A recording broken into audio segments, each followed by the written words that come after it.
Greta Garbo, born Greta Lovisa Gustafsson, was a Swedish film actress and an international star and icon during the 20s and 30s. Garbo was nominated 3 times for the Academy Award for Best Actress and received an honorary one in 1954 for her luminous and unforgettable screen performances. In 1999, the American Film Institute ranked Garbo 5th on their list of the greatest female stars of classic Hollywood cinemas, after Katharine Hepburn, Bette Davis, Audrey Hepburn, and Ingrid Bergman. Garbo launched her career with a secondary role in the 1924 Swedish film The Saga of Gösta Berling. Her performance caught the attention of Louis Mayer, chief executive of Metro-Goldwyn-Mayer, who brought her to Hollywood in 1925. She immediately stirred interest with her first silent film, Torrent, released in 1926. A year later, her performance in Flesh and the Devil,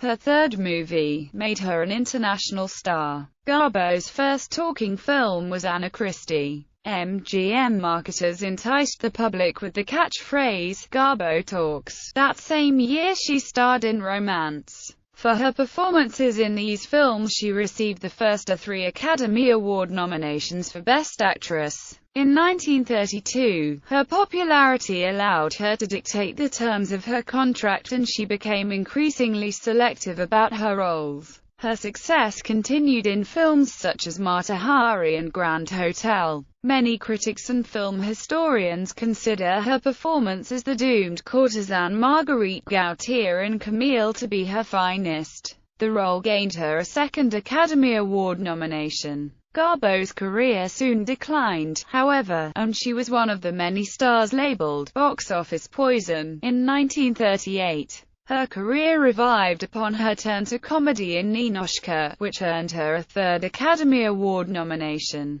But after the failure of Two-Faced Woman, she retired from the screen, at the age of 35, after acting in 28 films. From then on, Garbo declined all opportunities to return to the screen. Shunning publicity, she began a private life, and neither married nor had children. Garbo also became an art collector in her later life. Her collection, including works from painters such as Pierre Renoir, Pierre Bonnard, and Kees van Dongen, was worth millions at the time of her death. Childhood and youth. Greta Lovisa Gustafsson was born in Södermalm, Stockholm, Sweden. She was the 3rd and youngest child of Anna Lovisa, a housewife who later worked at a jam factory, and Carl Alfred Gustafsson, a laborer. Garbo had an older brother, Sven Alfred, and an older sister, Alva Maria. Her parents met in Stockholm where her father visited from Frinnaryd.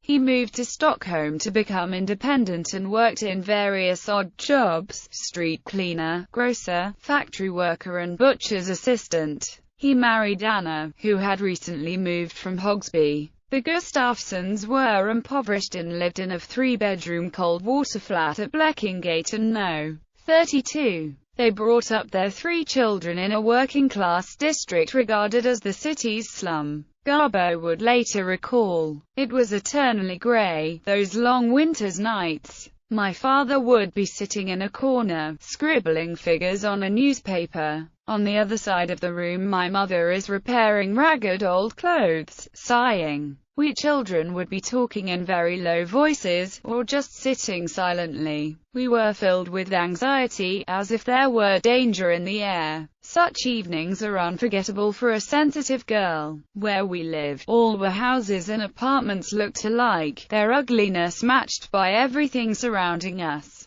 Garbo was a shy daydreamer as a child. She hated school and preferred to play alone. Yet she was an imaginative child and a natural leader who became interested in theatre at an early age. She directed her friends in make-believe games and performances and dreamed of becoming an actress. Later, she would participate in amateur theatre with her friends and frequent the Mosebacka Theatre. At the age of 13, Garbo graduated from school, and, typical of a Swedish working-class girl at that time, she did not attend high school. She would later confess she had an inferiority complex about this. In the winter of 1919, the Spanish flu spread throughout Stockholm and Garbo's father, to whom she was very close, became ill. He began missing work and eventually lost his job. Garbo stayed at home looking after him and taking him to the hospital for weekly treatments. He died in 1920 when she was 14 years old.